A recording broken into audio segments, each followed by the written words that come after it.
प्रदेश के बहराइच से सामने आई ये खबर बेहद दर्दनाक है। 12 साल का एक मासूम खेत में काम करने के बाद नदी किनारे हाथ पैर धोने गया था, तभी पानी से निकले मगरमच्छ ने उस पर हमला कर दिया। चाचा और ग्रामीण उसे बचाने की कोशिश करते रहे, लेकिन मगरमच्छ उसे गहरे पानी में खींच ले गया। इस घटना ने पूरे इलाके को सदमे में डाल दिया। यह हृदय विदारक घटना बहराइच के बौंडी थाना क्षेत्र की है।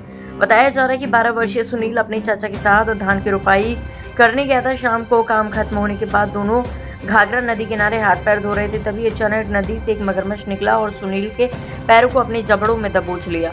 बच्चा खुद को छुड़ाने की कोशिश करता रहा। उसके चाचा विजय राज सिंह भी नदी में उतर गए और उसका हाथ पकड़कर बचाने का प्रयास किया।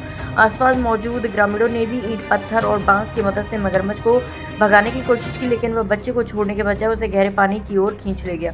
चाचा के मुताबिक उन्होंने करीब 7 मिनट तक बच्चे को बचाने की कोशिश की, लेकिन वह तेज बहाव और मगरमच्छ की ताकत के आगे बेबस हो गए। घटना की सूचना मिलते ही बड़ी संख्या में ग्रामीण मौके पर पहुंच गए। अंधेरा होने के बाद भी टॉर्च की रोशनी में नदी में तलाश जारी रही। करीब 5 घंटे बाद घटनास्थल से कुछ दूरी पर बच्चे का शव बरामद हुआ। वन विभाग के अनुसार मगरमच्छ ने बच्चे के शरीर के निचले हिस्से को गंभीर रूप से क्षतिग्रस्त कर दिया था। सुनील के माता पिता का पहले ही निधन हो चुका था और वह अपने चाचा के साथ रहता था। जी, क्या नाम है आपका और क्या हुआ है? मेरा नाम विराज सिंह है और वो जो कल का घटना हुआ है उसका नाम सुनील सिंह था।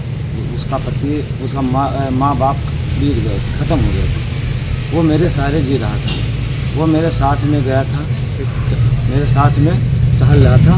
उसके बाद लैट्रिन लगी उसकी, तो वो उसे कहने लगा मेरे लैट्रिन लगी, तो मैंने कहा सोच के लिए जाओ बेटा, जल्दी आ जाना। वो लैट्रिन करने गया।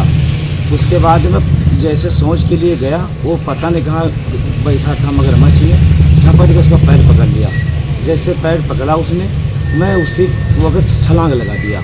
छलांग लगाया, उसके बाद में मैं हमसे उससे बड़ी देर तक खींचा खींची मची रही, मगर मैं बचा नहीं सका। उसके बाद में वो तहलका हुआ, फिर उसको दबोच लिया। दबोच कर वो अंतर्ध्यान हो गया। मुझे 1 घंटा तक नहीं दिखाई दिया। उसके बाद प्रशासन आया, तो बड़ी देर तक उसको ढूंढ करके बाद में उसको जंगल में फिर भी दिखाया उसने। उसके बाद में पटक खाने लगा। उसको पटक खाने लगा। फिर भी सब मैंने गोताखोर सब टीम आई तो उसको पकड़ने की कोशिश किया। आपके मगरमच्छ के बीच में कितनी देर तक खींचतान चली बच्चे को बचाने के लिए? 7 मिनट तक खींच हुई इधर से उधर। उसके बाद में खींच लाया बच्चे को दांती में, फिर भी उसका पैर नहीं छुड़ा सके। दांती में आ करके वो अपने तरफ खींच कर फिर पटक के दबोच लिया दांत, मुझे हाथ से छूट गया, वो ले चला गया। उसके बाद में टीम आई तो उसका एक पैर नहीं था और पेट नहीं था, उसका पेट भी खा गया। और उसके बाद में फिर सबको हुआ और उसके बाद में लेके गया अस्पताल। परिवार की ये दूसरी बड़ी त्रासदी पूरे गांव को गमगीन कर गई। प्रशासन ने मामले की पुष्टि करते हुए बताया कि पीड़ित परिवार को 4 लाख रुपए की आर्थिक सहायता दी जाएगी। वहीं वन विभाग ने लोगों से नदी किनारे सतर्क रहने और मगरमच्छ वाले क्षेत्रों से सावधानी बरतने की अपील की है।